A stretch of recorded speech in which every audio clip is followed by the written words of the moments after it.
Well, as storms are making their way through central Illinois, we're seeing the chance for severe weather get closer and closer as we move through the evening tonight. We see a severe thunderstorm watch in western portions of the viewing area from Piatt County to Christian County, down to Effingham County. As we look at our radar here, we can see a line of storms making their way east from all the way down to Houston, up north past Chicago right now. As we look closer to home here, you can see some storms are potentially developing over top of the viewing area right now, over top of Charleston, Tuscola, even down near Effingham. But what we're really looking at is what's west of Taylorville here. That's where we have a severe thunderstorm warning just west of Christian County right now. And as we move forward, we're going to see that potentially move closer into the area. Now, looking at our highs today, this is really what's helping these storms develop, these warmer temperatures.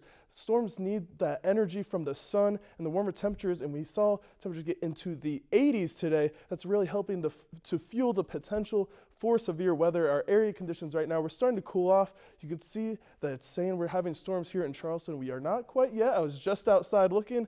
We do see the potential get closer and closer. Looking at our futurecast here, looking at 6 p.m., and we see a line of potential storms moving through. As we get to 8 p.m., that's where we see the biggest chance of some of this severe weather. We're seeing this develop right over Tuscola and Charleston. And as we move through the night, this is the time we're going to see the biggest chance for severe weather in portions of the viewing area. As we move to midnight, the storms have broken up, but we will be seeing some scattered showers throughout the area, but it's not going to be any storms past maybe potentially around 10 p.m. That's where those chances of storms will move out of the area. We're seeing heavier rain, no storms, but early morning tomorrow, we're seeing heavier rain kind of sitting on top of eastern portions of the viewing area. Charleston could be looking at a lot of rain. Robinson could be looking at a decent amount of rain as well, close to an inch of rain overnight tonight. And we have our rain projections here.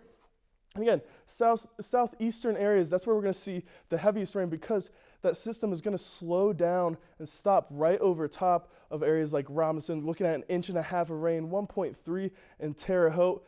We will see a good amount of rain and heavier rain in the northern and western portions, but we're not going to see that slow moving system in that area. The slower moving, sitting down and waiting, that rain is going to be right over top the southeastern portions of our viewing area. Now, as we move over and look at the rest of the night tonight, again, we have those storms. But as we look at the early morning hours and that rain begins to move out, we could be seeing some partly cloudy skies, again, probably in the northwestern portions of the viewing area. We have heavier winds as well. That's going to be closer to where we're seeing those storms. Those winds will begin to die down as we move into the early morning portions of tonight. And you'll see that as we move into tomorrow, we could be looking at mostly cloudy skies, a high of 64. And again, calm winds to start the day. And we're really not going to get over 5 to 10 mile per hour winds tomorrow. It's really a mild day tomorrow. So it's not going to be horrible. We're going to see those rains. It could be actually somewhat of a nice day tomorrow, but it's definitely going to be wet out there after all this rain we're seeing. Now our 3-day outlook for this weekend, it's going to be a cold weekend. We could be looking at some scattered showers on Saturday. Sunday, we could be seeing some evening showers moving over into Monday, but Monday that sun should be returning. We'll get back into the 50s, but we're not going to be back into the 70s or 80s for quite a while. Looking at our futurecast for Saturday now, again, these are the scattered showers we're looking at, and we're going to see that in and out throughout the day on Saturday, and then really clear up as we move overnight into Sunday, but the potential for rain returns Sunday night into Monday. Now, as we look at our 7-day forecast, we're looking at, this is actually off a day or two, but tomorrow we're going to be looking at temperatures in the 60s. Saturday and Sunday, we're actually going to be seeing temperatures in the 40s. And then as we move into next week, we'll be looking at temperatures into the 50s. But that rain should be out of the area by next week.